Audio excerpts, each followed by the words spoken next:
Voilà, Mukolomala Monabino Banso vendredi et là vraiment Nabayi Kongomani de partout Bozali à travers le monde entier Natondi Bino Botondi. Merci surtout pour la confiance Nabino renouvelée na Samel 13 télévision à travers émission Nabino à débat surtout d'actualité na République démocratique du Congo ils ont permettre Bino Bozala na vue panoramique et actualité na RDC sur le comment Makambo Ezali ko évoluer. Maman na dikambo tokobeta di solo lelo na exempté Bino na breaking news Ezali contrat du siècle Babenga qui contrat léonais et profita exactement nanani 14 ans après oui j'ai fait ça des rapports moko très accablant où il a dit qu'on démontrait que c'est plus les entreprises chinoises na ba individu mususu ya République démocratique du Congo nde baganyen qui ta collé quand même ba Congoman ou encore pays yango moko en attendant sur les 14 milliards générés 10 milliards pratiquement et qui na compte ya ba chinois entreprise ya Chine et puis République démocratique du Congo a bénéficié caca de manière traçable 822 millions de dollars américains, même pas 1 milliard. Moussouane qui na ba poche pe na mabenga ya ba individu. Est-ce que makambo ezali kotambo na ndenge elongo bani? Est-ce que ezali vraiment bongo esengaki ko gérer mboka 3500 km de route plutôt esengaki tongama na contrat léonais na seulement 10% ezaki réalisé. Est-ce que bakabiliste bazalaki ko sala makambo avec conscience ou bien mboka ndenge IGF fautu ko koloba na rapport na ye que ezalaki vraiment pratiquement bradage yamboka na façon makambo et ça demela qui ami bade to kobeta di solo ezali équipe ya tout puissant Mazembe Anglebert avion na bango esengela ki normalement ekita na Lubumbashi dobi pour na déplacement na bango na Tanzanie ba akize ANR balobi ANR ndé empêché avion ekita pour des raisons inavouées ba se débrouiller par le vol régulier ndé bakei ndambo ba komi kuna mais to ko yokola na to ko apprendre na ngonga to ko loba que ANR est autorisé sika avion ane kita pour na eme manani. Est-ce que le règlement politique et bandit du sous Makambo va vieille méthode te reprocher qui dans le passé ils ont gagné du sous pour déstabiliser certains leaders politiques yango peto kozongela yango en deuxième lieu to kobeta di solo yango na bayi kongomani bazali na ngai mwana mboka Owen Bosenge l'homme aux arguments solides ali na biso longo UDPS to zali na deux UDPS de l'autre zali na mwana mboka maître winner quand Kolongo o azali ko rejoindre biso déjà zali na salle de maquillage de temps rejoindre biso UDPS toujours peto zali na mwana mboka Ibrahim Atweka PPRD mais l'association Akamo Ezwami na kati ya Ngomba Joseph et Kabila Kabange to zali pe na mwana mboka Xavier o azali moko ya bayi cadre ya de Congo ya mwana mboka Prince Epengo Ezwami na kati ya Ngomba politique Lamuka peto zali na mwana mboka Nestor Okoko o azali moko ya association Camere les visionnaires Ezwami na kati ya INC ya Vital Camere mwalimu nde yango to kobeta solo oyo na décor ezali planté Owen Bosenge l'homme aux arguments solides au fungola sika wa hostilité ya libre débat na biso ya vendredi ya mokolo alelo. Est-ce que est-il normal aux ali fier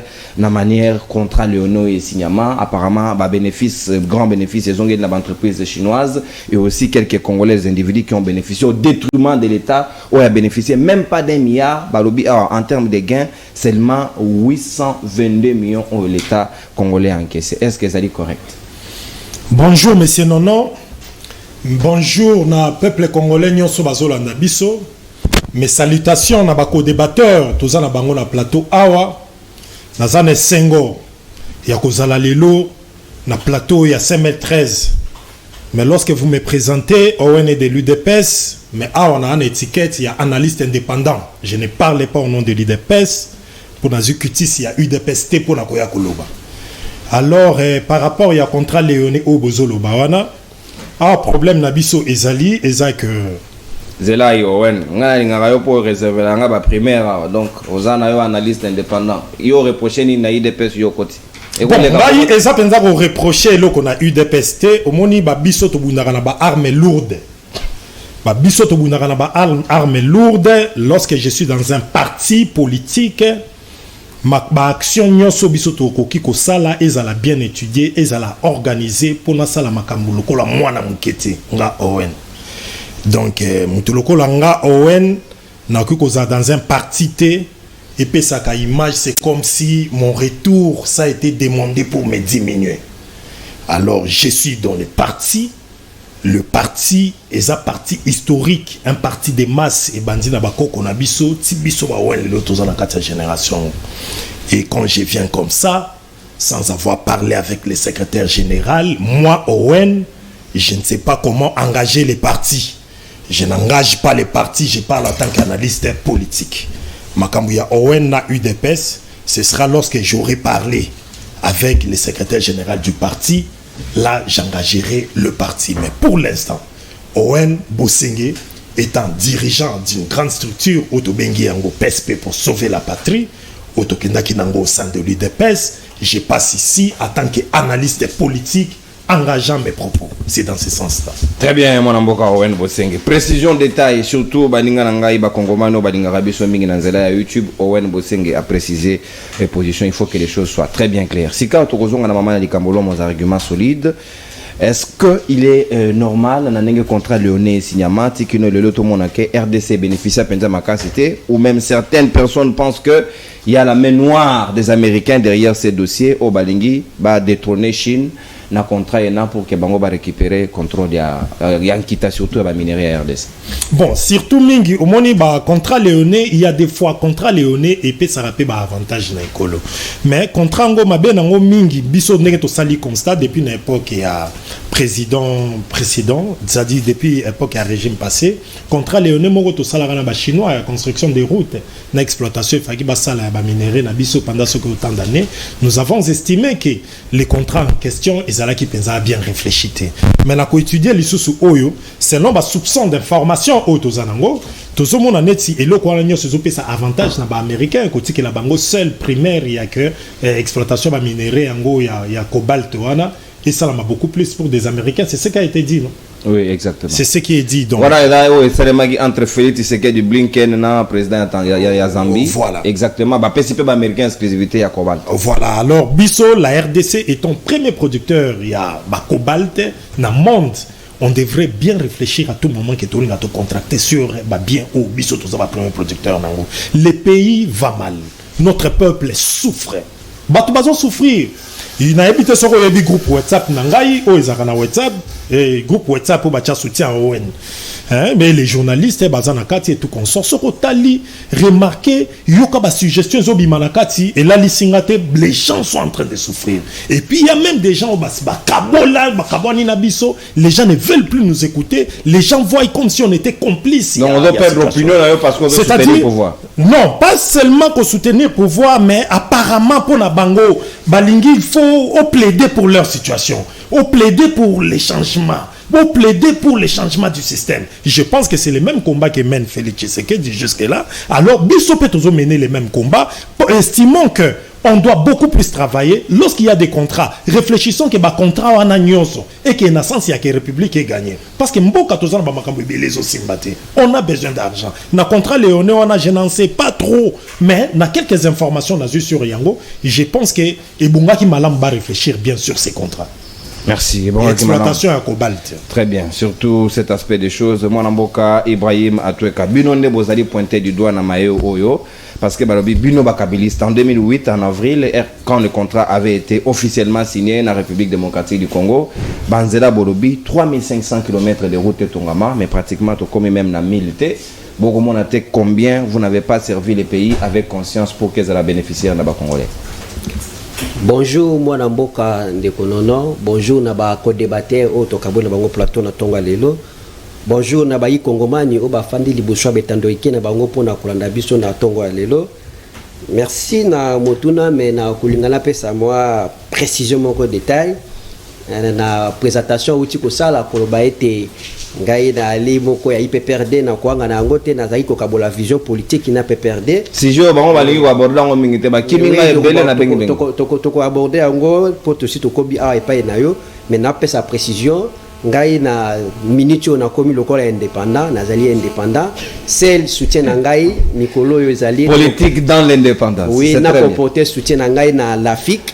La fille qui est allée, les amis de Floyd Isakabuya, bah jeune oyo ba comprendre des visions, bah zali comme mama kantia sikapona mboka, pona ko affronter bah échéance électorale oyo zali koya kuluka comme ma changement na kati mboka na biso surtout na vision ya renouvellement, il y a classe politique, c'est un jeune intellectuel, sage, atangi ba classe ya solo, asali ba formation na ENA RDC, asali formation na ENA en France avec ba grande distinction, azali pe cadre na kati ya mboka na biso, na kati ya administration, yé peut comprendre que le faut reporter un plus na kati ya mboka via vision ya renouvellement de classe politique pour tout ça na ba jeune bazali ba consciencieux, ba déterminé, ba compétent, pe ba expérimenté. Yango na zo reporter mikolo soutien na ngai pa na ye. Popona ko ya nola motuna na mayotuni o na contrat léonais o esalamaka depuis 2008, depuis avril 2008.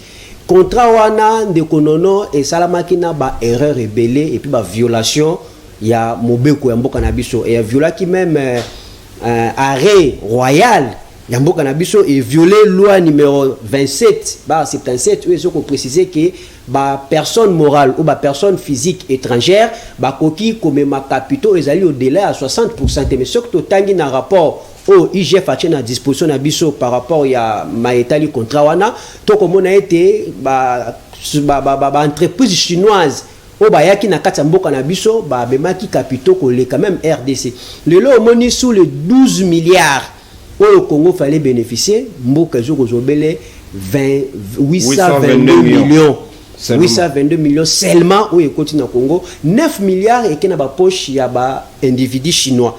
Alors, chinois pambate na ba mouvansi ya Kabila. Ah oui, ba mouvansi ya Kabila. Yango moninga na koba na kati ya mboka bazalaka na mawa ya mutute. Mboka ezali bien ya mutu moko te o tata to koko ne moko atikela po hérité. Mboka fo etambola na mobeko, ne mobeko sokoloba soki moto asali mabe na kati ya mbongo ya mboka, il faut que place na ye ezali boloko pepe kaka te, il faut que mutu na ko kanga yango. Lelo tala perte Congo esali. To signaki contrat pour te bénéficier ba chinois ba exploiter ba minerai na biso de l'autre côté to bénéficier 3500 km ya route. Mais tala lelo mboka na biso tozali na perte 10% to tchozo ke ba 350 donc même pas na 1000 ezali soni même ma dignité au biso to soutenir ki lobby ba za ko diriger mboka o ba memi mboka na erreur. Alors il faut que luka l'IGF lokola tina kati ya disposition ateli biso rapport wana justice ya mboka procureur ezali mamba politique te ezali intérêt ya mboka ata ko ndenge ndeko owena uti ko ba ki ezali bataille ya ba libanda lokola ba militaire to ba chinois ba grande puissance bien sûr ko la bataille ba grande puissance mais biso PR moko to zonga to privilège aka ba intérêt ya biso peuple congolais ba minéraux ezali ya biso donc ça la contrat te poto se pesa mabumu ya politicien mais to ça la contrat pour mboke bonisama na makomi bokomi makambu kitoko ke Congo ko bénéficier 3500 km de route mais en pratique na misala bo réaliser le peuple congolais nini to ba nzela ngwezaki ya biscuit soko tamboli kole bokani mais ozomo na lona Kinshasa tala ba nzela loso ba chelo ba serso na kata Kinshasa awa alors biso to ko biso attaque ba jeune consciencieux o to epeme na ba jeune ba soko comprendre des visions en mboka qu'il faut changer to ko continuer te ko consommer bêtises to ko mona le lot ko luka to kende na ba élection zali voix moko o luka ke ma changement na kati ya mboka avec ba élection de changement yak soki ba élection ya kati na kati ya mboka peut-être to ba vérité o te zali suite ya ba élection nde changement mutu so comme na mutu ya mboka ya lingi pa ye ba ni les place wana à mettre IGF en pratique IGF là comme qu'on peut sa révélation eux ali grave ya kolakisa ke tala ba zo ki mbongo Congo ba sakana ki nango boye ba kinaki nango boye depuis 2008 ba exploiter minerai à Congo pendant 14 ans pour République démocratique du Congo a bénéficié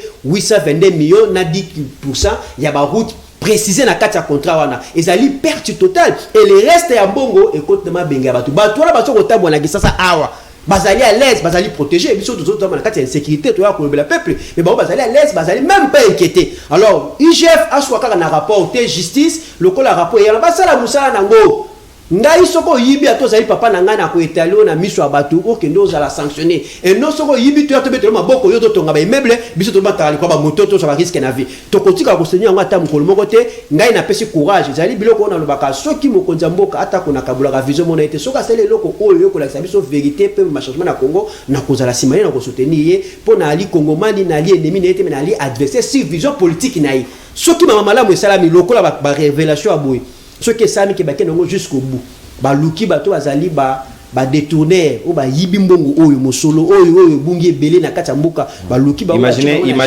9 milliards na gratuité de l'enseignement tokozala na école ya lolenge nini armée ya lolenge kani et tout ça et se volatiliser kabwe inventons ça la face d'abissoté tous en enseignants qui toko tous en fonctionnaire vous allez mieux payer mais bon on est qui va poche à bateau basu ka bongote et il faut justice à l'axe bango basa la prison en solo prison imaginaire était battu 2 ans to ka 20 koka obimate prison ya solo to na ngone posa bato na basa la peuple sa leçon na ba o batika même na pouvoir o ba bavir ezali même dans le régime bavir ezali lolo IGF abimisi lolo bango ba ko kende mso ya révélation ko bimala to lingi bango ba servir leçon et tika lokola jurisprudence à chaque fois que moyibe ko sa mboka vérité monanaka. Merci mon amboka Ibrahim Atweka 6 minutes exactement consommé ta d'antenne na yo maître Winner Kankolongo IDPS Malobasika Ongambo wayo contrat Léoné Signama qui sous Kabila Meti Kino Lelo certains aussi qui sont venus au pouvoir Lelo Badali pe ba bénéficiaire yango IGF Fazali ko dénonçeur a accablé a épinglé pe certains parce que continuité wana ezali s'arrêter te sous Kabila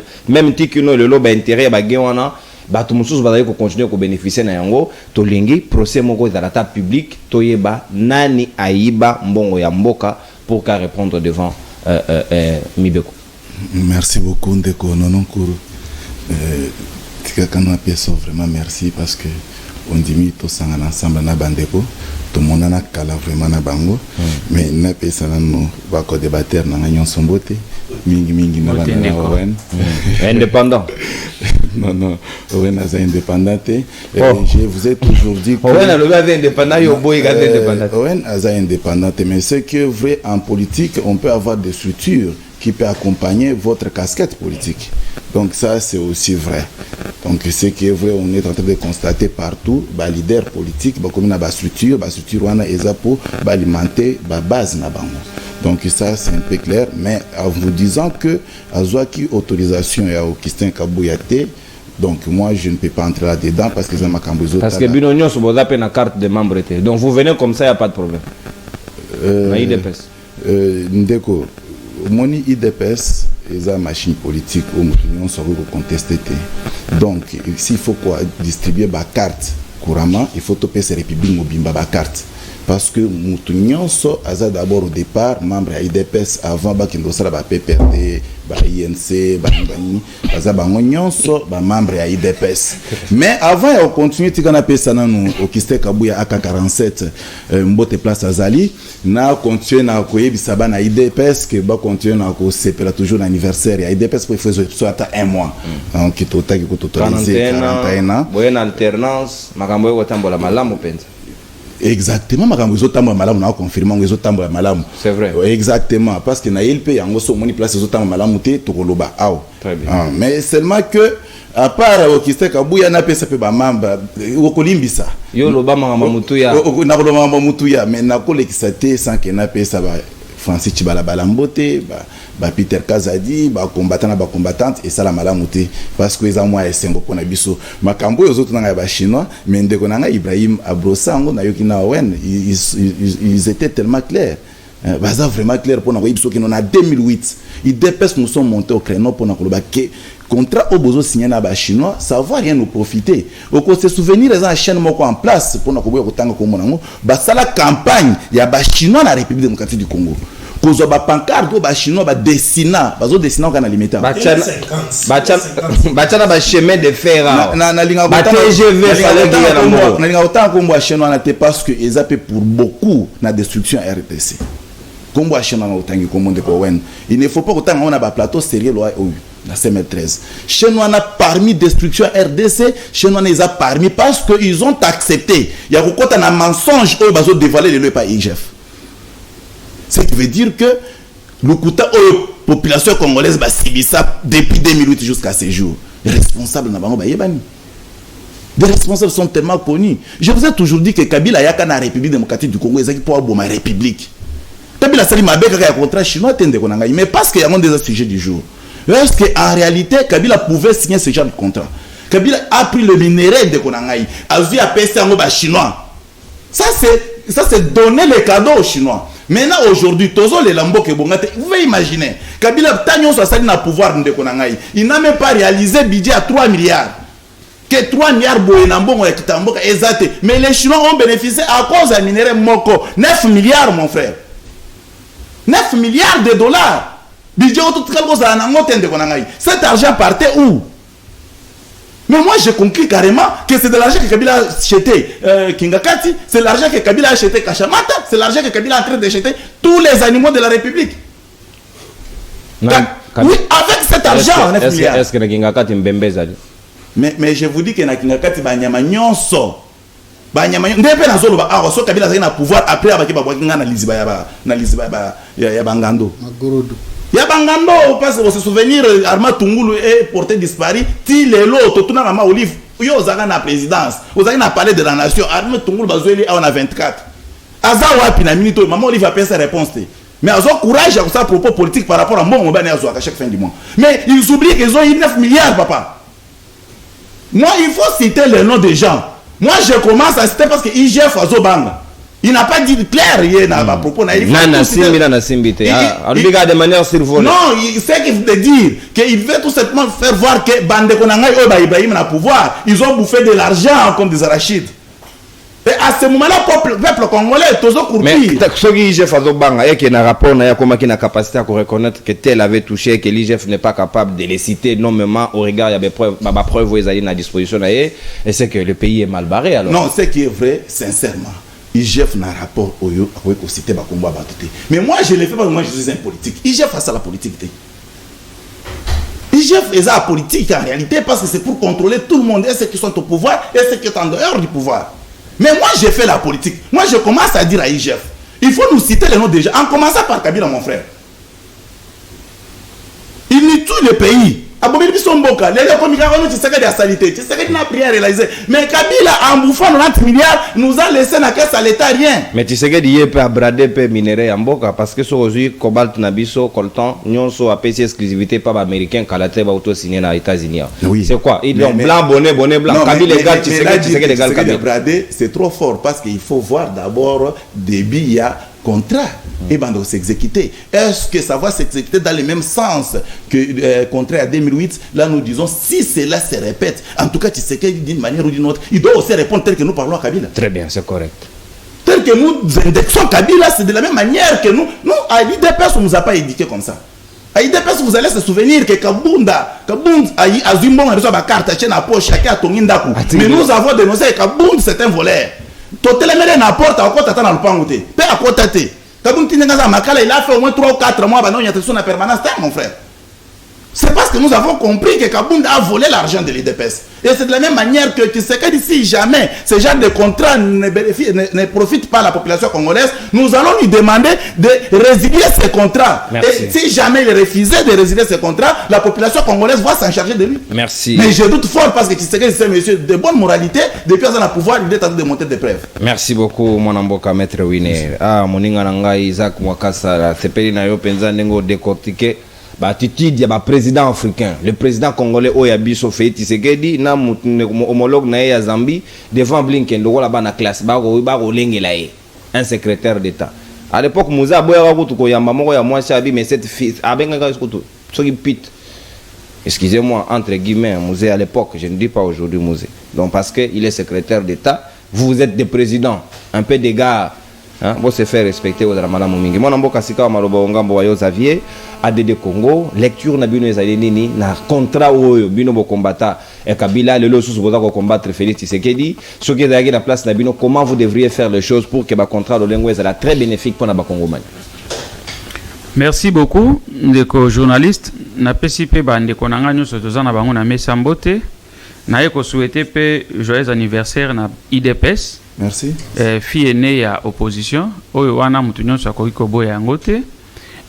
Malheureusement, 32 ans il y a conquête, il y a pouvoir. 4 ans il y a gâchis au pouvoir. 32 ans conquête. Il y a koloka pouvoir, il y a opposition. 4 ans au pouvoir où il est qui à côté inaperçu. Que IDPS et joué pouvoir wana. Ngai Nazali, président fédéral ADD Congo Tchangu. Je réponds au nom des Xavier Manva Kamboma. Biso ADD Congo tokoki koloba boye na ba contrat oyo. Omoni problème etali mboka. Quelque part, nous devons éviter tout ce qui est comme sentiment. On doit mettre ça de côté. Ndenge ndeko nanga uti koloba awa makambo mboka foto loba rango avec sérieux. Ce que otali contrat o ba benga ngo contrat du siècle. nazui moi tant moi mingi na bututa na moni na yo ngabi na tanga moi mokeli kambango malamu na yeba qu'est-ce qui s'est passé en réalité. Vous devez comprendre avec moi que à travers ces contrats, il était question compagnie chinoise à Tonga na RDC 3500 km de route à Tongape plusieurs kilomètres il y a chemin de fer.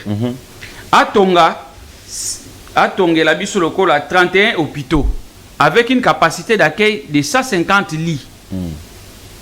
À Tonga sous 145 centres de santé modernes. Est-ce qu'on peut se poser la question Toyeba Babiloko wana et se réaliser attendez bozlobi 10% wana. Les 10% wana et salemeli wapi. Congo est monnaie bien sûr. Mais tomeka koyeba moke les 10% wana bazui sur base ya nini. Il y a réalisation, il y a infrastructure oyo. Il y a santé, il y a route, il y a voie de route, il y a macadam ou de konanga bengeza qui a biscuit ou il y a rail au bango bati. Et ça na ba côté ni to me rappelle ko yebelango les 10% là ba qualifier ngo par rapport ya effort ni aux compagnies chinoises à saler libiso Congo. Parce que nous dire comme ça 10% c'est vague. 10% on a ba calculer nini na nini. Parce que makambo etali santé biso to lanela ngo mwa mingi.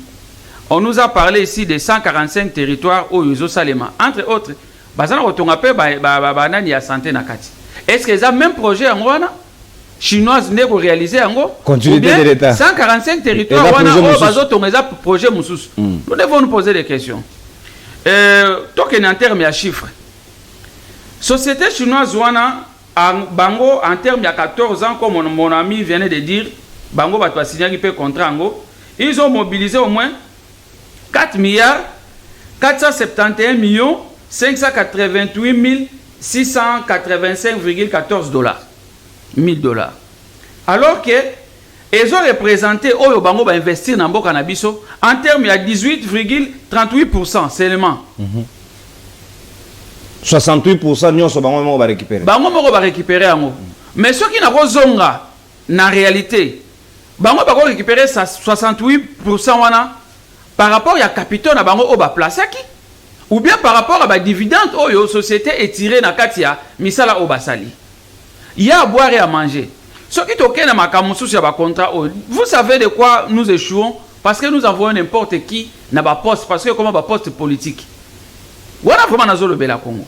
Même si le jour où le président Eli Martin Fayulu sera au pouvoir, nous n'accepterons pas Babiloko ya boye. Quelqu'un qui n'est pas expert en matière, vous l'envoyez parce qu'il a milité longtemps dans la parti. Non, expert à mine décidé.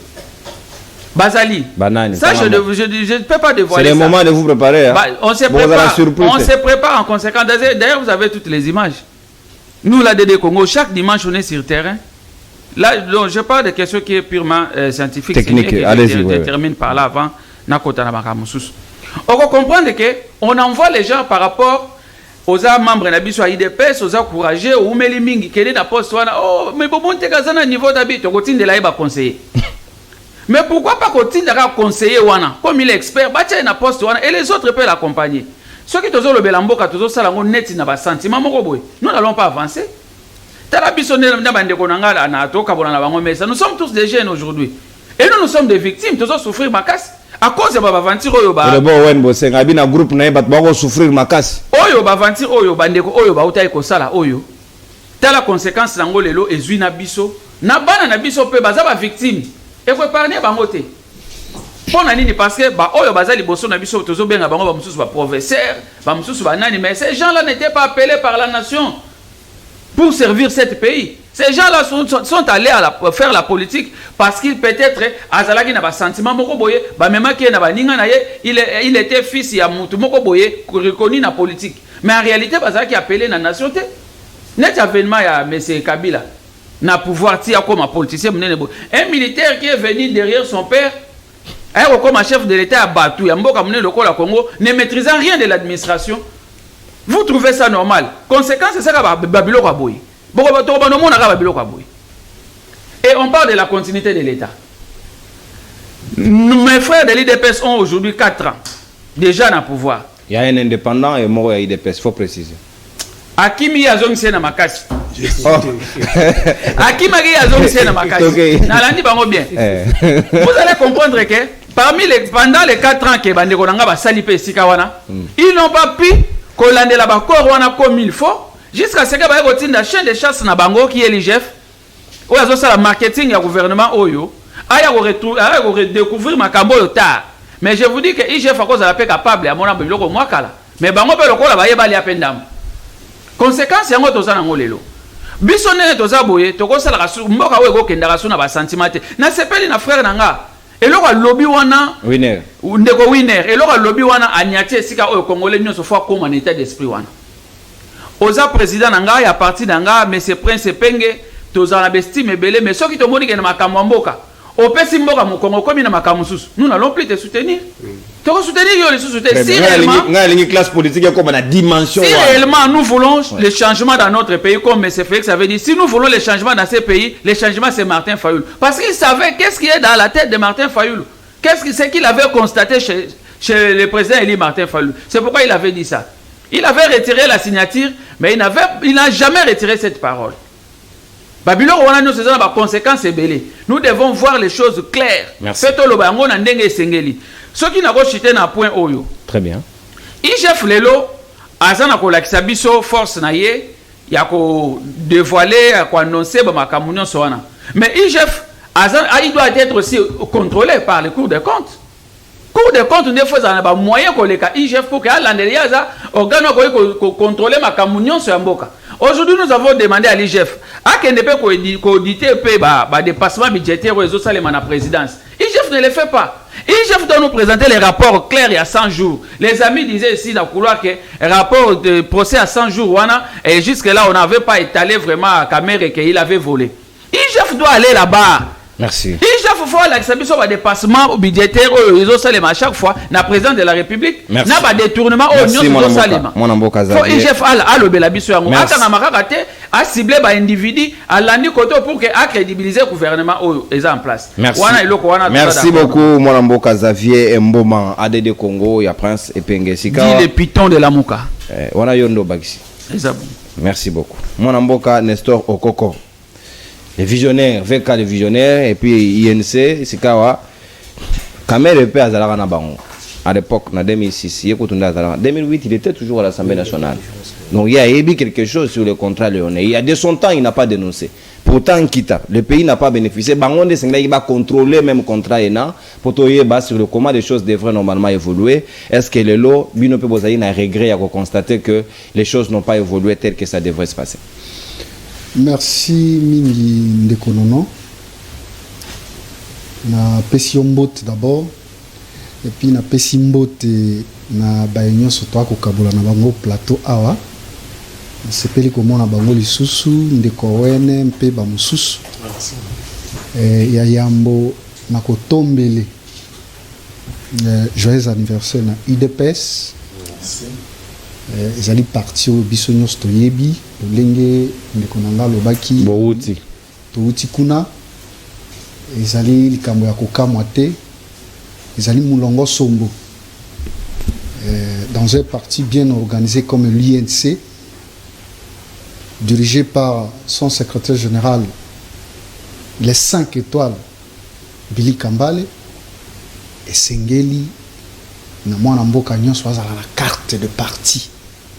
On ne peut pas gérer un parti politique dans des sentiments. Sans carte. Sans carte, oh, sans carte, non. Et comme le roi mouvement citoyen. Objectif et à partir tant où ils ont créé, il y a les bossos d'abord, tous les membres. Avant de conquérir le pouvoir. Il faut des membres, il faut identifier bango. On a les sons PCI DPS. On a les sons Billy Kambala pesa kabiso mikolonyos. Kasi nakosuka kaka wana te nakopesa mbote. Bopesa rambote te yo lobela mboka. Mutu wana mi pesa rambote na ndako na yo lobela mboka. Te sengeli toto sabaya. Non, il y a pas de problème, on ça rien à partie ici lobela mboka. Les visionnaires, monsieur le Google, Vital Kamere et Sika Zali. Boko na tolo pona kopesa yo limeme yo. OK. Kasi ndeko ya murako takuna ezana mwa eloko moko esengeli na loba. Na oye uti koleka na province ya Maniema. Vous savez, na yali moko ya baye babotami mwana oto botami na Maniema pe tokoli toyebi maima koleka kuna. Quand les gens disent, les internautes bazo koma ete forum ya réconciliation ezalaki na Maniema, non, forum moko ya réconciliation ezalaki na Maniema te. Ezalaki kati na baye ba akowela basi na misolo na tango bazalaki donc zela na kozon solo maloba ah eloko koleka bongo te kuna to biso to moye na bilili Shadari na matata pono nde basali réconciliation donc bawela nde mwasi ndeko eyali likambo ya supo bayaki kokambelongo na ndeko Kabila nde bawela na basi yango bakei koyokanisa bango po Maniema etikala kozwala na kokoso te. Ce sont des individus et ça qui raconte ya FCC bis. Nalinga na préciser bongo. Kasi nakoyoka ka bandeko nanga koloba likambo ya contrat ya ba chinois. Contrat léonais, qualifié contrat du siècle. D'ailleurs, ndeko journaliste alobaki loko moko très important. À l'époque nazaki na kilasi na okotanga. Professeur nanga Soumata, il m'a parlé de ça. Banani bazali à la base du contrat. Ce sont les Américains. Biso banso nenge tozali a toyo kaka nenge ba Américain banila nyongo tozali nango ya 12 milliards. Sumuzito. Amérique musala na ye alingi Kongo akende liboso te. Ata ndenge mokonzi ya mboka akei kokotisa lisusu moko loto kuna okomona tokozwa kokoso. Bango bayaka na tango nini. Tango ndeko Kabila elongo na baye bakambaki gouvernement na ye bakei ko signer contrat na ba chinois. Amerika atali yango Kongo elingi koma paradis. Ndeko tobosa na teke ba mboka nyonso ba chinois bakenda na Afrique awa. Soko tali maye ba chinois basala okondima te. Éthiopie ane l'exemple. Ba moke bongwana. Amerika tango aye komona ke Chine ye na Congo. Congo elingi fongwama. Webi toi na likama moko ya mbona kende kuna baye Amerika balingaka te ke Congo ekoma lokola village, c'est-à-dire olongwe tongo na Kinshasa 3h 4h tu payes moins de coûts okomi na Lubumbashi botia ba pomba bisika nyonso bango balingaka bongo te. Siko tango ba moni ete baye chinois baye ko signer contrat na école na biso Congo ba bengi Luzito to bazana bango kuna bana lisolo wana alobi mais boni bino bokei mupanzi kuna biso awa tolingi makambo wana te 12 milliards oyo tolingi to anile yango botika bango et na eleko wana ba chinois bazalaki basi bayingeli plus de 5000 chinois ici chez nous au pays. Ne contrat bobengaka soki 5 chantiers non? Oui, 5 chantiers. Et que parlement nous babengi kamera balobi te tikali kambo wana baye Amerika balongoli nyongo biso toyebi te nyongo oyo euta soki wapi uta ndeko na biso Mobutu azali ko gérer mboka balobi balongoli tokomi zéro toza isusu na nyongo te tosundola contrat ya ba chinois pe na eleko wana ba chinois basi bakitisi biloko na bango nyonso ara mboka esengeli baye kongomani bayeba ndenge nini makambo wana elekaki yango na akoloba eyali Amerika. Donc désordre non se continue na kafuya eyali Amerika ne américain ba torpiller contrat. Oui. Muzito alobi bon soki eyali bongo mboka po progresser zoka nde contrat Chine a signé na RDC na ekolo Congo eyalaki pona bolamu ya bana ekolo Congo esengaki kotonga ba l'hôpital kotonga ba kilasi kosala banzela ba balabala ayebisi Kabila yo lingo tonga balabala mais rebela kolongwa este kuna mokolo moko akomi na Kinshasa komi bon tika nelika moto anango ata kino lelo et bon era tongi ngakati rebela ko era ngakati tongi ngakati ya na Congo te yo kanisi Kabila komi makingakati wana soka kena ko tonga Dubai boni boloko sikona na tongi Dubai moko yebi tikanga na sisa makambo si ça papa ndeko kongomana amukolo a contrat oyo nyamu ebandaki entre RDC na Amérique alingaka Congo ekende liboso te lokola yoki ete mwana mboka Félix Tshisekedi aza na bolingo ya mboka alinga balusama mkonga akende mpanzi ya Russie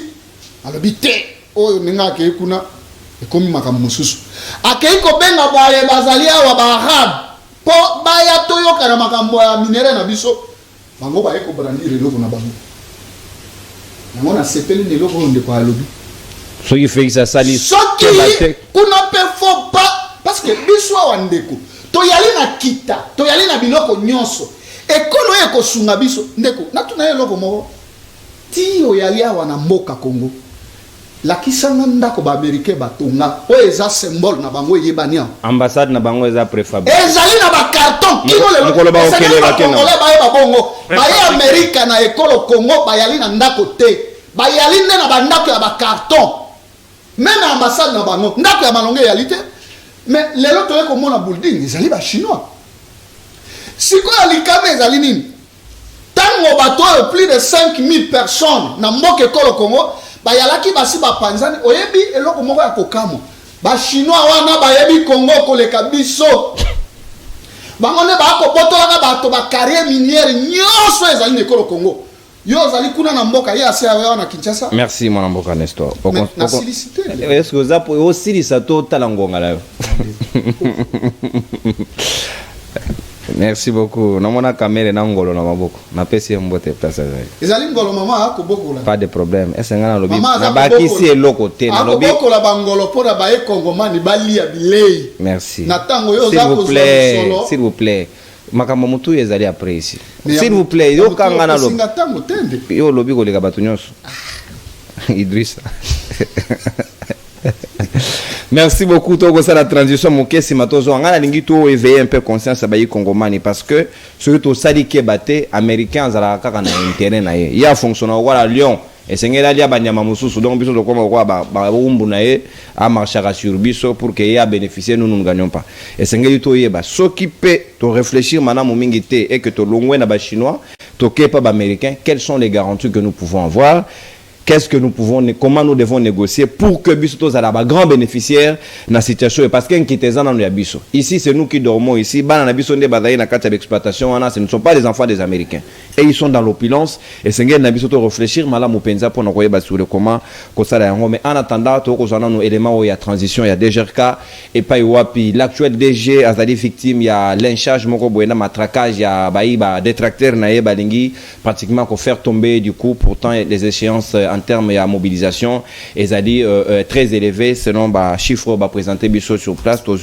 Qu'est-ce qui se passe exactement? Et plutôt qu'on est là pour nous rejoindre la deuxième dimension et maintenant qu'on a besoin de libre débat. C'est parti.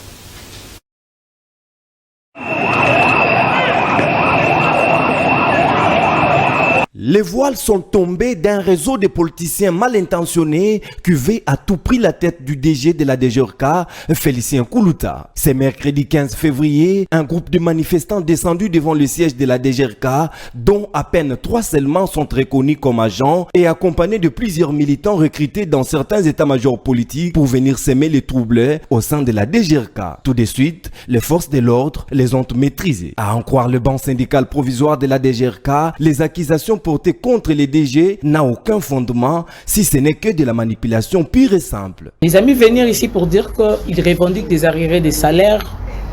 Il fallait peut-être avoir le temps de leur poser la question. Ils parlent là de quels arriérés par rapport à quel mois, parce que au moment où nous sommes, on n'accuse aucun arriéré des salaires. Nous sommes au mois de février, le mois de janvier a été payé. En décembre, nous avons eu notre paquet de fin d'année en termes de vivres frais. En plus de cela, il y a eu une petite prime de collation qu'on a dénommée 13e mois. Le mois de janvier passé, nous avons été payés. Et le mois de février, que nous sommes, d'ici la fin de cette semaine, la paie sera lancée. Il aurait fallu qu'il vous explique de quels arriérés il faisait allusion. Félicien Koulouta demeure imperturbable et voit les mal de loin et anticipe. L'équipe de la communication de la DGRK avait même déjà intercepté un audio sur les réseaux sociaux véhiculant un projet de venir déstabiliser la DGRK avec une intention de recruter les personnes non appartenant dans cette entreprise pour venir semer les chaos. Nous avons intercepté par réseaux sociaux un audio qui circulait en prévision d'un complot contre le directeur général de la DGRK. L'audio a été intercepté et les enquêtes plutôt sont en cours. En attendant, Félicien Koulouta demeure serein dans ses bottes. Il essaie de rappeler tout de même que le personnel de la DGRK a répondu présent au lieu de travail. Une preuve de plus que le projet machiavélico-démoniaque de ses détracteurs a échoué. Oui, cela a réellement échoué. Et voilà, nous sommes maintenant de retour pour notre Mboka, parce que c'est tout ce qui intéresse les Congomani. Il y a des raisons d'être Nabiso, sinon on pouvait bien faire autre chose. Et Sengelito privilégier d'abord l'intérêt général. Le Congo doit gagner avant toute chose. Owen Bosenge Nazongejo, les très indépendants. Sikawa, le contrat, les Chinois ont signé. Tout le monde a fait, les Américains sont entre tout le monde qui a assisté à une guerre médiatique qui a battu entre Peter Pam et ambassadeur chinois. C'était toujours comme le même contrat. Et comme au grand jour, est-ce que RDC soka quelque part sentiment que Blinken a l'ingibiso mingi par naïveté tokeika toktika tokene na ba contrat, cela peut s'avérer dangereux pour les générations à venir. Ceux qui ont négocié bien te mayo etalin kitanabiso. Est-ce que pour entre les Chinois ou les Américains ou bien RDC a fixé sur le comment ils a négocié pour qu'il y ait la grande gagnante? Bon, au moins sujet où ils sont vraiment sensibles. Autour qu'on réfléchir à un pensa l'icoloté parce que on doit être reconnaissant, c'est-à-dire on doit reconnaître que il y a des impérialistes au bazoka mamoki. RDC pour avoir indépendance parce que déjà RDC depuis 1885 ça qui créé comme un État indépendant. Dengue bisoto bengi ango na ndenge politique to lobby que RDC a qui déjà créé et ici État indépendant du Congo en 1885. Mais communément batunion so bayebi que tozo ki indépendance en 1960. Malgré tozo ki indépendance en 1960 où ba pesi biso les autochtones ba komi ko accéder na ba plus haute fonction na mboka na bango, RDC azalaka toujours sous tutelle la communauté internationale. Au moment où pesa ki biso na mboka Léopold II, ezaki le quoi propriété privée à Léopold II. Mais kaka bango ba américains et les autres ba komaki na zuwa na bozui oyo Léopold II akomaki ko gagner na kati ya RDC.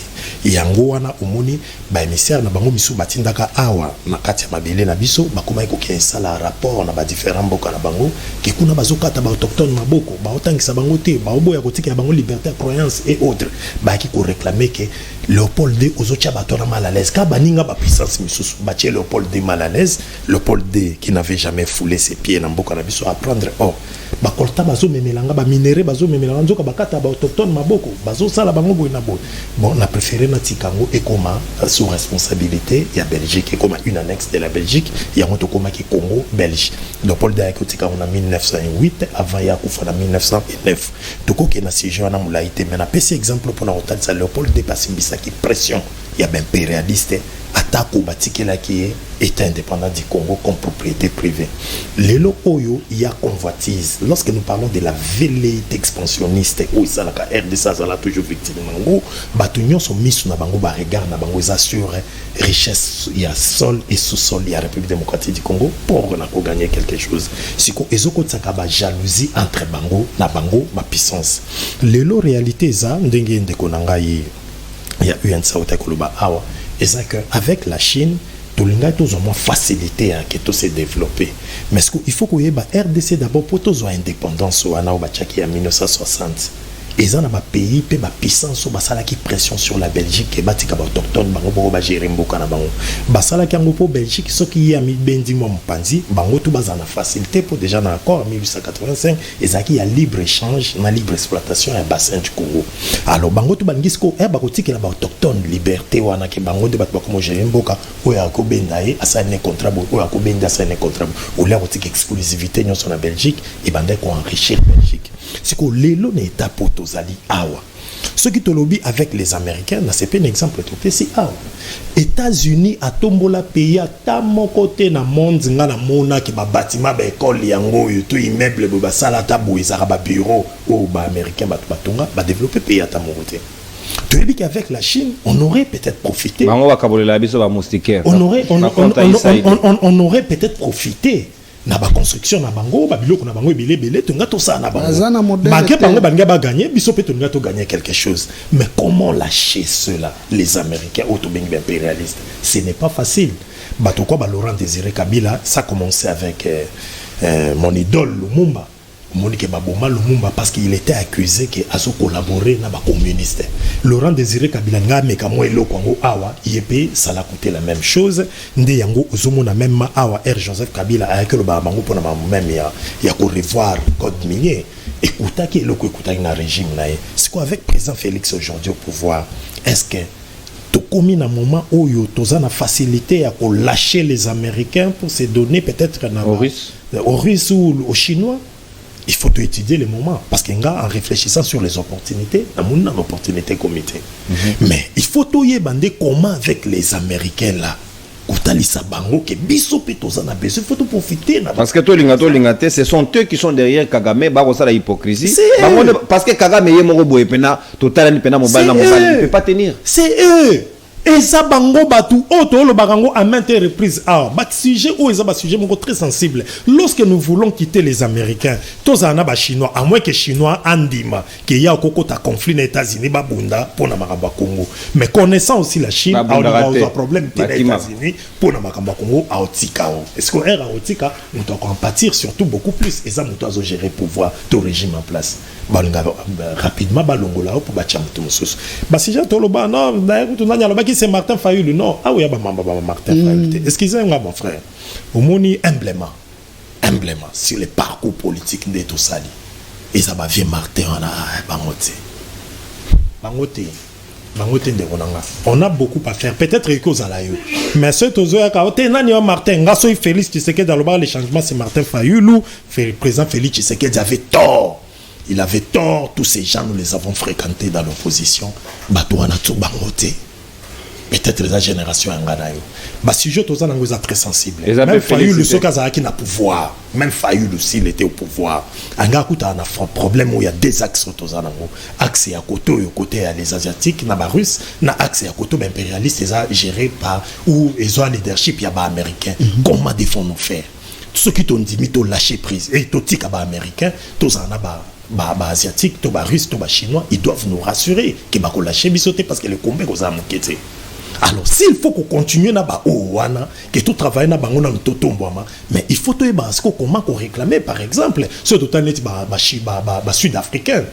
Sud-africain a code minier à 20%, au biso à 1%, au Kabilazo écoute risque pour tout commencer à 10%, pourquoi ne pas séduire cela? Autant les Américains que nous avons aussi besoin. Il y a qui biso quand même tout profiter quand la richesse en canabiso. Nous sommes un pays le lot la population mon nombre. Nabiso peuple congolais au kema ko sakanate. Ne on cardinal ebisi pas pourquoi?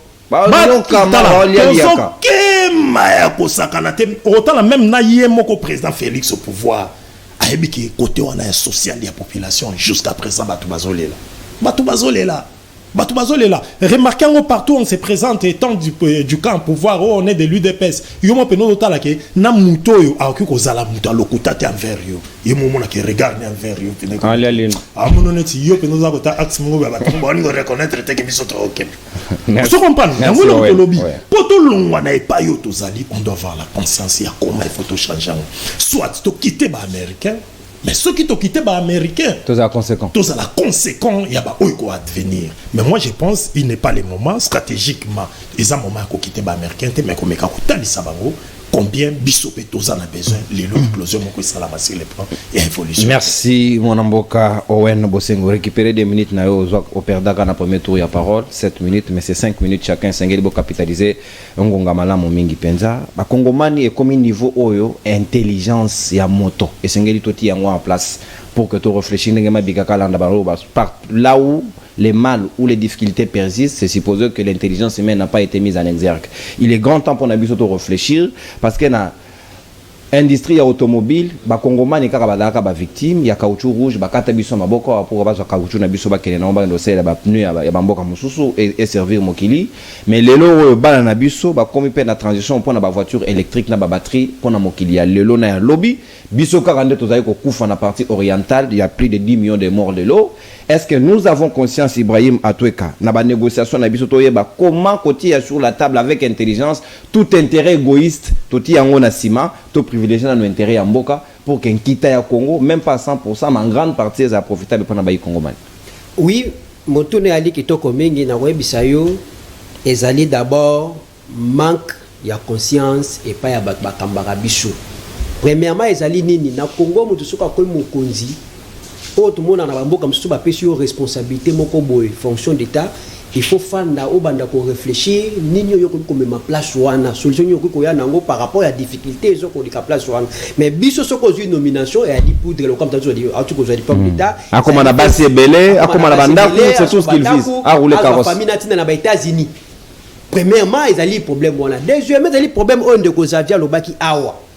Na ba parti politique na biso. Les fonctions est réservée par des militantisme.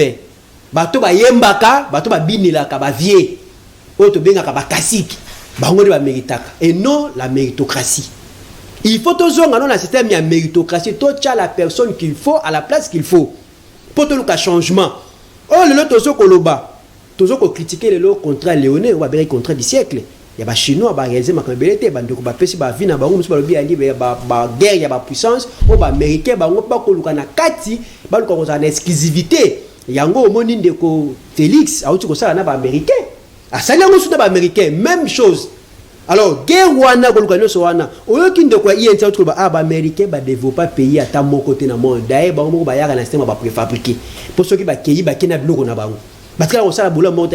pourquoi pas biso moko ba congolais tous en a conscience nationale to privilégier intérêt général tous a autant na ba été rebellé na kati mboka oyo ko former ba tout lokola INBTP ezali conformer ba tout pourquoi pas ko ba ingénieur congolais Asie ba Chine wana le loso to ko tanga ba puissance ba se développer na ba aide ba pays bandate ba se développer parce que partenariat na pays moko boya a exploiter bango minerai parce que la bango boy ba se développer na main d'œuvre nationale. Pourquoi pas bisoper le loto soit conscience sur la main d'œuvre nationale attaque ba puissance wana tu ebi ke ba ozaka toujours na ba intérêt na bango ba ozaka toujours ba intérêt na bango mais attaque ba kozaka na ndenge ya former biso to aussi conscience na biso to ko travailler na biso moko pe na kata mboka na biso to zuiba na mboka ya solo batangi classe to che yango to monaki awa na procès à 100 jours plus de 54 millions à l'état ezaki mal géré boye keita boye ti le to la solution 400 quelques millions dans l'ensemble na projet ya ba maison préfabriquée. OK.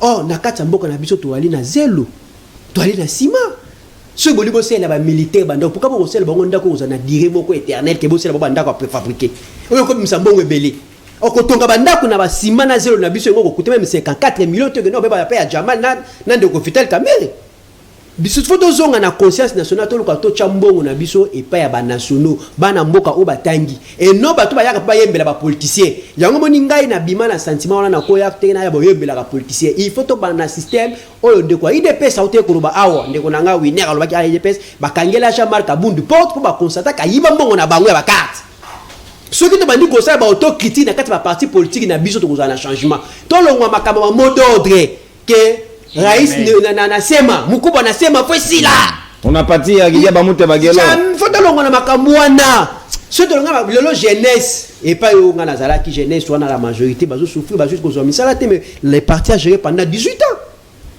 basa ba papa ki jeunesse wala lolenge nini mais tozala ki wana ko beta maboko ko bina ko yemba na gloire ya batuana na ba famille na bango lelo jeunesse a se retrouver oh ceux qui bazo ki ta conscience ba meka ko bongisa ta ministère ITPR et le ba vrai ingénieur ba tcha bango na ndia to sali transhumance ba kei atako to ko bateke to ko ba mende ya kovanda neka suta linga bazalaka te via kovanda te pour faire ça poti pona mbongo ya ça poti pona ba sentiment ya batute alors ça poti kambo to ko so ba ingénieur na biso to tche bango en collaboration ba chinois ba c'est la biso musala mais en termes de développement entre ba américains na ba chinois na ko préférer to travailler na ba chinois parce que ba chinois baza na volonté ya kosala. Mais il faut changer méthode. Méthode comme que va travailler en collaboration na bayi au pays musala wana na kati mboka na biso. Pour ceux qui totali côté américain de réalité, mais faut que yeba lelo na monde ba américain ba li puissance. Koluka ko kima to ko bimali banda ba américain zali facilité ndeko Félix à côté a peu pouvoir na ye. Ndeko Félix bien sûr a dit que peuple ko souffrir mais eloko liboso zali intérêt à pouvoir surtout bato ba entourer. Oyebi mingi ba konza mboka so ba bibaka na bato ba entouraka bango. No yo faut ça la kaka. Ceux qui ba lumumba ba kanisa ka entourage na bango ndela indépendance to zaka tende ko. Ah, bah, Lumumba, à un moment, il faut se surpasser. D'abord, c'était un héros national. Baba, tout au côté, on a bloqué les gars. Le loté, Baba, tout baza place, mon gouvernement, la place, on a Bolingo ya mboka ezalaki na Baki na Bolingo ya mboka. Na makila. Anima qui a couvert le Bolingo. Nous sommes tous d'accord que les lots aux appels na Bolingo mboka. Donc, ils ont battu intérêt personnel. Répéter constitution à niveau, mais pour appeler ça comme on dit pour ça, la hier, je vais mettre dans si. Marobenga Félix Roi Soleil.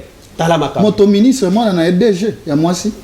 Mais yango na ndo parce que moi na nyoka tali nyoka soki da papa na alaki moyiba ta ba che ya ozaka moyibi. Merci mon bon. Ba ko yiba ba so ko yiba pour de mettre ba famille na bango exemple malamu za été yango to so soutenir changement na ba élection to ko ta nouveau vague ya sika nouvelle génération politique et ça la symbiose na ba to azeba expérimenter na morale non reproché ba travailler na ba jeune ya sika to ko soutenir mikolo. Merci mon mboka Ibrahim Atwek. Ah émission de l'eau en douceur mais ba élément réflexion on a vraiment très fier na bino na ko mona ko toti na opesa moto carton rouge.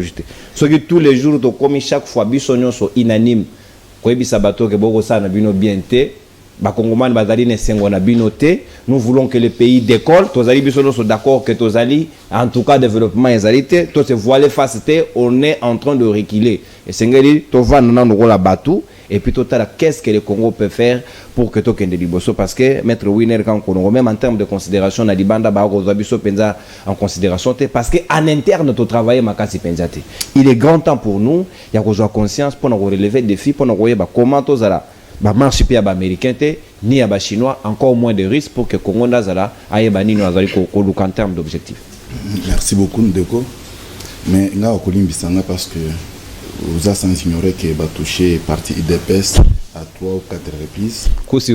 Alors, il y a un supporter en moté, les téléspectateurs, les balinanga, va préférer pour répondre que vous avez une carte. Na protéger KP quand même parti. Très bien. Donc, les gens de Congo, ils ont ADD Congo, ou excusez Congo naïe. Azawad. Ndeko Xavier. Xavier. ADD Congo, il y a Prince Penga. Aïe, pourquoi vous rappelez? C'est pour dire que Penga dans la partie. Donc, dimension avec il a hérité comme Félix Xavier hérité l'IDPS. Pas de problème. Donc, oui, ce sont des héritiers politiques. Pas de problème. Je pense que Bozaka n'a pas besoin de Ndeko, na ezoka mo, omoni surtout yebi ba calcul peut-être réseau compliqué, na souka, il faut quand même s'excuser parce que l'IDPS ba sali 37 ans d'élite et que bazana 4 ans à pouvoir, ba sali 32 ans té. Wana Mobutu ndazala 32. Wana za Mobutu bo c'est une histoire, ce qui est vrai, leader no azana trop jeune a yebi pe na histoire té parce que yende na mesa no débattre na yo. Ils ont des leaders na yo. Alors, il y a un problème avec le calcul, il y a un temps de pouvoir. IDPS a 4 ans. Puis, il y a 4 ans, nous avons été sur le lobby que non, IDPS va faire souffrir Batumingi. Non, c'est là que nous avons une vérité au Bourgogne. Et ça, c'est un bon côté dans le monde entier, aux populations, la souffrance. Mon côté dans le monde entier. Moi, je dis ceci. Ukuzana balance ya calculer la souffrance ya batuti na table a yo kanisa yo nanga ito za souffrance tamsu ndenge mote tamsusu ya ngai eze kodeka yo vous comprenez donc la souffrance wana ba politique ba djembera ka souffrance à population et ça pour ba se faire élire Laurent Safou et après avoir se élire bando finga ba mabat na babala c'est ce qu'ils sont en train de faire biso to ça l'opposition wana te. Les peuples n'ont pas ça la montée. C'est comme ça que vous avez dit l'autre fois, il faut boyer qu'on ait pas sa opposition. Et Rozo attaqué contre Léonard à Chinois. Yo nan de quoi caméra non il faudra bolon à la micro pour vendre. OK, on a botti que les biso tout ça l'émission. Nathan wana na 2008. Ne wa caméra. Oyo comme komisa lelo. Je t'apprends qu'il y a député provincial na pouvoir na Kabila. Kabila a signé contrat. Caméra président il y a Assemblée nationale. Donc ils sont pour quelque chose. Je vous dis qu'en réalité, na émission Bobango Mibare Bako Zalade. Il faut pas dire que la biso, Kabila à l'époque a expliqué comment c'était passé. Et fort malheureusement, il est vraiment trop clair. Il dit que cette histoire-là, moi je n'avais pas aimé. Mais si lui, on a signé un contrat ensemble, il est au moins clair. Bino Bozo Lingo de douanier. Non, il faut assumer tous. Il tourne à Fayoulou. Tant nous peut-être bon, mais certainement village na yo yebi que Fayoulou c'est député provincial. Proche à Kimbuta. Chaque jour oiseau qui ndaka na PPRD. Et en plus de cela, on moni ndeko na yo excusez ngai. Tu peux tout parler. mais IDPS bon ça c'est tout va partir na bino nyonso wana parce que vous avez déjà le pouvoir. Mais IDPS a été créé tout en état d'opposition, mais les le pouvoir. Il faut créer parti na yo comme député provincial. Ndekwa za koto va créer parti na bango commis. Mais tu vas créer IDPS c'est ça ba parlementaire. Mais je vous dis que l'IDPS a été créé déjà dans l'opposition. Oui. À hauteur la ministre ndé a créé IDPS. Donc azaka la pouvoir. Azaka na pouvoir. Bongisa wana. On vous dit que l'IDPS a été créé dans l'opposition. Vous avez créé le parti pendant que vous êtes non, la ministre. Là, vous se contredire. Moi, j'ai dit tolérance. Souffrez. On rappelle Nangongana. Ok. Pesa ebiki wana. Namoni arosa. Non, ça débat. Pesa ebiki. Non, ça débat bon côté mon déranger. Ok, maître Wine. Mais je répète encore pour Narobaboui. IDPS est salemi. Bango déjà baza bango nyonso na opposition. Mais bino bosel ba parti na bino bozole bi feta ki a pouvoir. Fallait bolongo na ba pouvoir après bosel ba parti. Mais bosel pendant que vous en avez ba pouvoir. Vous êtes parti avec l'argent. Et sungi bino bo mobiliser. Non, il faut avoir du respect envers les DPS. Mais RP ozolo bande ko nanga ke IGF kalawana pendant 4 ans ala lisaki mi sozo ko après 4 ans pour na ko lobake non contrôle les années madame tout ça. Mais ça va na réflexion na bande ko nanga ça passe. Donc parce que nous sommes pendant nous avons fait 4 ans au pouvoir, tous les dossiers que nous avons trouvés devraient être traités les mêmes jours. N'habitez attends que là si chaque compartiment et puis ça court selon les sons pour nous amener mon compréhension. Ah ouais, alinget abalina na likamba papa tato baza pemé na ngai il y a 100 jours de quoi tu vas rappeler ah. Mais il fallait que nous article dans 100 jours parce que la population va dire que tout jeté à que dans le contrat de honnête. Balobi na ye ao que mbongo 100 jours mutu na bango azaki kuna. Azo yotanga biso no Billy Kamba nous a dit ceci, ce besoin la carte. Mais on vous dit que répondez d'abord à Kitambongo Mboka. Yo Billy Kamba nous a dit que non, ce besoin la carte c'est vous membre. Et c'est ça qui fait quelqu'un d'un politicien, c'est la carte. Pour être un politicien, il faut avoir la carte. Donc, en d'autres termes, il voulait dire que vous êtes très mal organisé. C'est ça qu'il voulait dire, mais non. Il faut savoir que vous avez payé à mettre Winer. Donc, moi, il ne laisse pas passer l'histoire. Moi, il ne laisse pas passer l'histoire. Soit Billy Gamba la Tindio, tu vas aller lui dire, parce que c'est mon ami d'ailleurs, tu vas aller lui dire que, en tout cas, surtout lui, il n'a pas de leçon.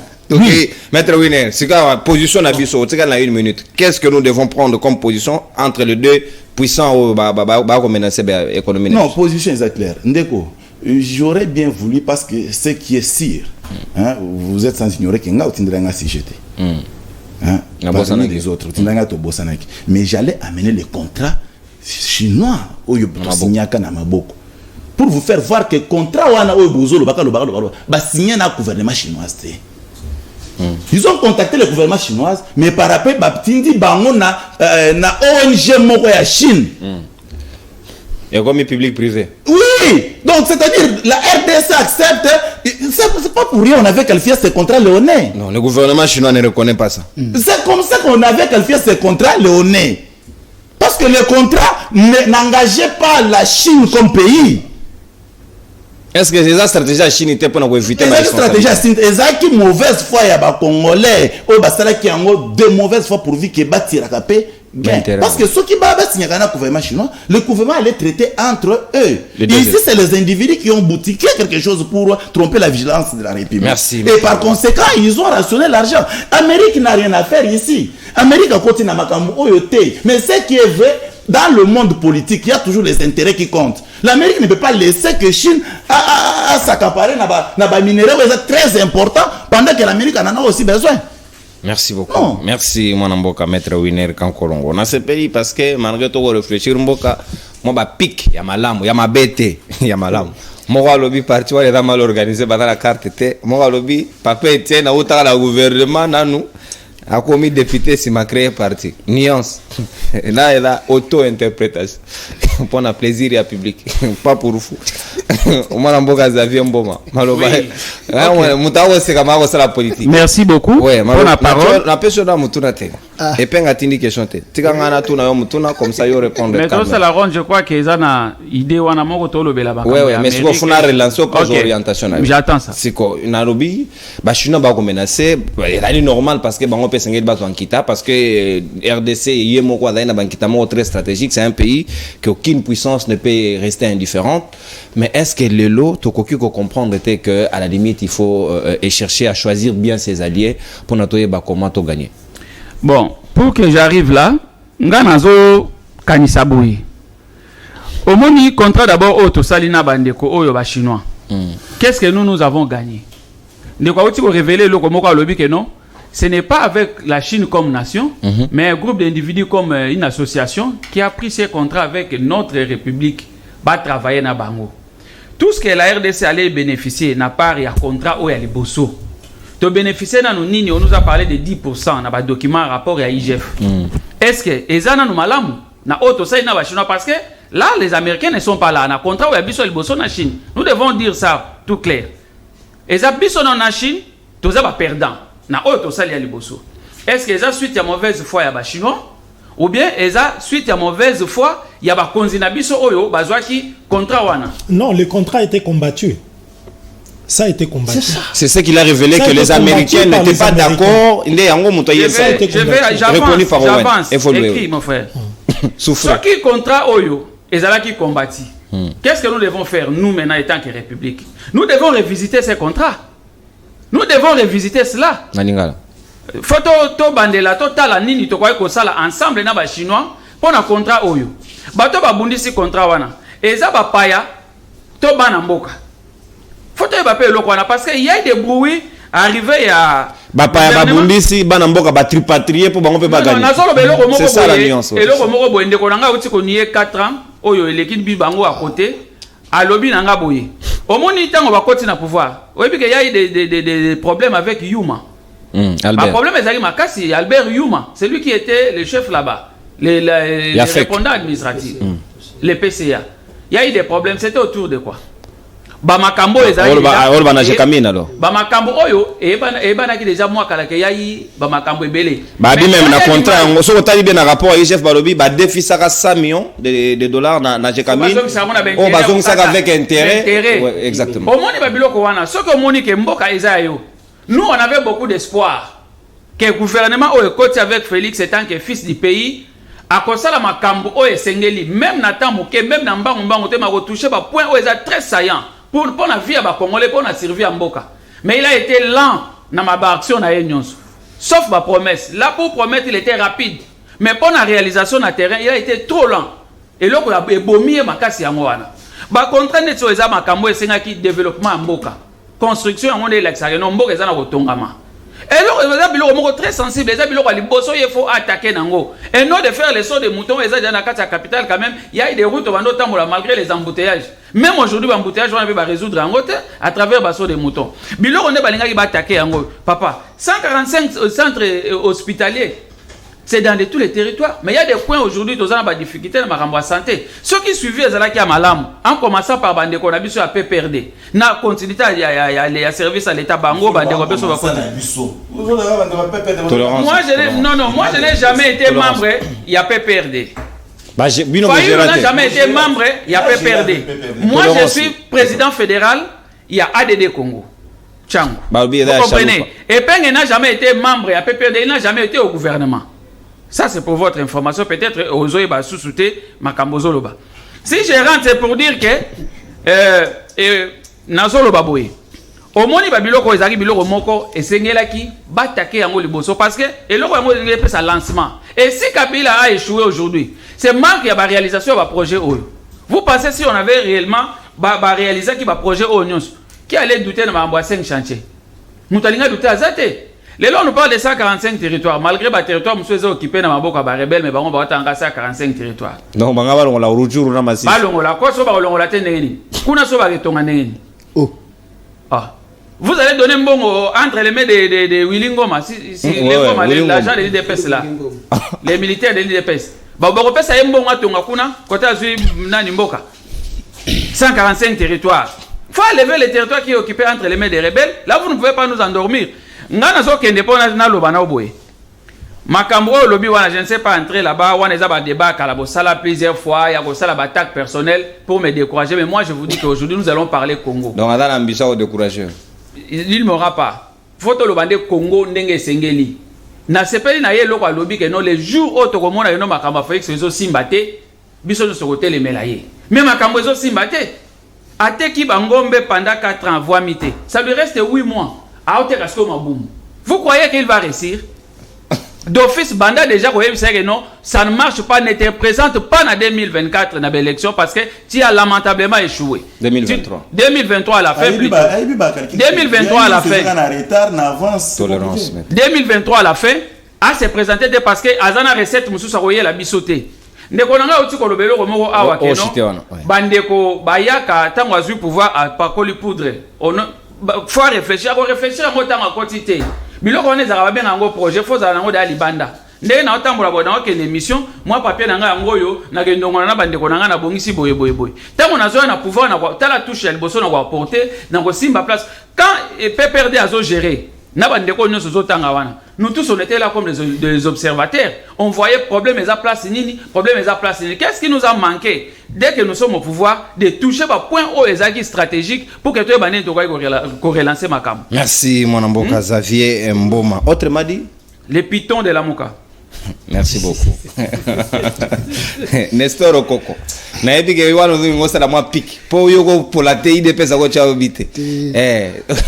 Nestor Okoko aza allié à IDPS. Non, interdire était à recadrer s'il le faut. Maître Winner a lobby eko lekati yepe ko kipe ko lekati. Mais en attendant, on rebondit dans le même sens pour notre sur quel axe Bisoto se positionne. Merci beaucoup Ndeko Nono.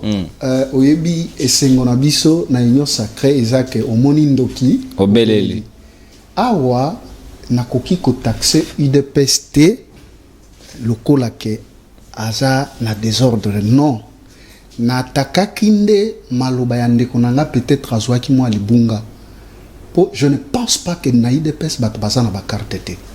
Bato nyonso ya IDPS bazana ba carte. Carte de membre. C'est ce que je pense. Yango na lobaki ke même pas na biso Billy Kambal ayebisi biso ke moi na INC nyonso phase na nini na carte. Je ne pense pas. Même membre IDPS azana ya lobi nano bazana carte. Soki yende na recadrer ye pona ko lobake yende na ko recadrer IDPS te. Parce que IDPS na yebi ke bana IDPS bazana ba carte. Ce qui yende aye koloba maloba na ke tozala na carte te za na tina moko te menga na lobi eza na tina nde na place wana IDPS oyebi na butu moko pe na moi moko na tongo moko tozalaka na Kenya tozalaka na mibale tozalaka na mutu te ba onyoso bakomo bina lelo eza bazoluka pouvoir moni nga na lobaka ta bato na ka position na bino ezani kendo tu na pays IDPS position na bango na pe na tuni opposition na bino ngo ezani position ya nini biso to boti mwana to kabola c'est mieux to tika to tala ka te pa mutu mususu pouvoir ya biso yo ya ko tu na biso position ya nini bino bosana ba courage très bien wana bosana ba courage merci beaucoup et là comme mususu na linga na préciser papa Etienne na utaka na gouvernement INC to Vital Kamerhe politique naye abandi na UDPS ko uta UDPS hayeko kota PPRD ti PPRD banongwani hayeko sala INC parti ya yemoko elingi ko lobanini eza mwa lisolo nazo beta kondo Etienne Tshisekedi autaka ko sala na Mobutu esengeli ba kongomani bayebaka d'état l'ambassadeur adala plusieurs fois ministre premier ministre député tout ça tango ba ndongwani 32 ans za penza na pas la responsabilité voilà elingi ko loba nini ezalaka kaka soki bondongwani bwako yokana te nde olobite ngana tikio tozo yokana te wana eza ndenge politique etambolaka mokili mobimba koloba ke IDPS botami sous douleur ya opposition en tout cas je ne pense pas c'est-à-dire biso nyonso to utana ba fond kuna esika tozali ko gérer nde toye ko sala mangoma na biso politique nalingaki na lobelo ko moko awa très important loba soki okei leo na parlement congolais otuni bola qui sa projet ya 5 chantiers ezala raté bon ezala raté ezaki de blanc ezaki projet moko ezaki bien fait na baye basalaki yango na vision wana ya contrat chinois. Sikoyo tango baye Amérique baye ko proposer Congo ke bosundola kuna poto supprimer nyongo na bino po ndeko nanga to mais ça monsieur tu n'as jamais dit au grand public que l'américain ba torpilla non na zwa chance wana ya koyoka yango. Le professeur Soumata pas seulement qui a professeur na Congo, a professeur na France, a professeur na Turquie, soko lingi kotaka ka Soumata okokuta ba isika pesa ka ku na mokili. C'est lui qui nous a révélé ça. Et c'est par là 5 chantiers ba kweisaki yango ba ekotinda mwana mboka Pierre Lumbi. Thérèse mémoire.